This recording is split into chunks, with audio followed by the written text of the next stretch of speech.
for a long time, literally centuries, if not even thousands of years, their little concept. But we had the best test. We had the best doctrine. We had the freest system, and we had the most prosperous system. But if we don't restore those values, we're going to be in big trouble. Now, the one thing about the freedom that we've enjoyed is the modern ideas of freedom. They're relatively new, because in spite of the gradualism that these ideas developed, most of history and most of the world today are made up of tyrants. And it's this idea that free people can take care of themselves that is a new idea, because it's so easy for those who love to wield power and be authoritarians. It's so easy for them to demagogue and say, well, if you don't do this, you don't care about people. And it's so easy for us to have been drifting away from the definition of rights. It has come to in our country today, a lot of people here that don't understand that you have a right to your life and your liberty, you have a right to work, to be able to keep what you earn, because right now, entitlements have become rights. Oh, I'm entitled to this, I have a right to this, and when it's not forthcoming, they're going to be very unhappy. Most of the entitlement system was developed out of this idea that we need to take care of the people who need help.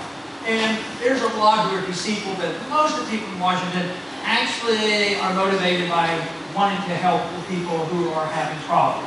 And I recognize that. The whole thing is a failed philosophy, because a little bit of that leads to a whole lot, and then the people, once you get into the entitlement business, it's designed to help the poor. Guess who get the benefits from the entitlements? The rich get the benefits. The banks get the bailout. The corporations get their bailout. And the poor, what happens like this housing bubble bursting? You were responsible for bailing out the taxpayer, and through the weakening of the dollar and the Fed, we bailed these people out. And what happened to many in the middle class, and they're continuing to suffer, is they lose their jobs and they lose their houses. So all these benefits, and say, well, it's the government that has to give everybody a house and make sure everybody can get a house. It actually very much fails and helps them very well. And this is true in medicine too. I mean, corporations make so much money and people get less quality care.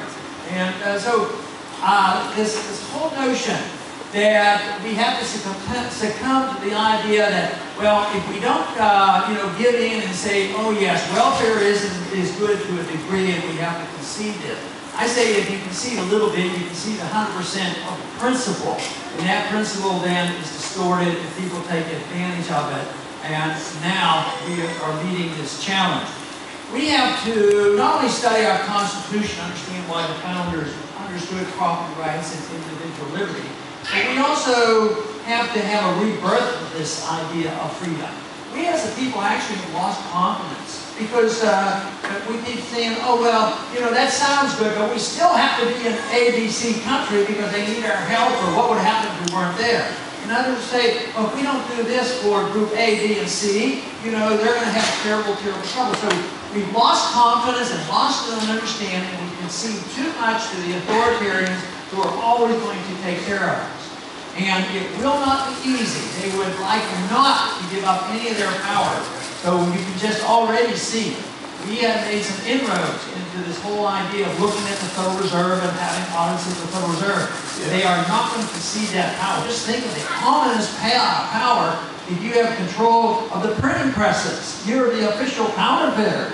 And this will not happen easily. But where the real excitement is where I used to go around the country and talk to so many people.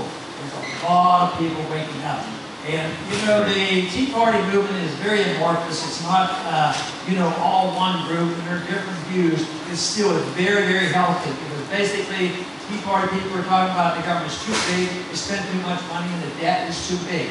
And this is very, very good. But I go to a lot of universities, and young people are excited about the ideas of liberty. They do understand that they're getting a bum rap. They're inheriting a system of endless wars, endless spending, endless debt, and they're understanding this. The fact that college students, even though their professors might not be teaching it, they are studying the ideas of money and the Federal Reserve. So there's a lot of reason to be encouraged. And the fact that we have a great tradition, and there's so many of you around the country who have not forgotten, still know the importance of the Constitution and the concept of liberty. So I congratulate you for coming and sharing the day on this issue, and believe me, a lot can be restored and a lot of good can come from the fact of you just emphasizing the rule of law and making sure all our politicians obey the Constitution. Thank you very much.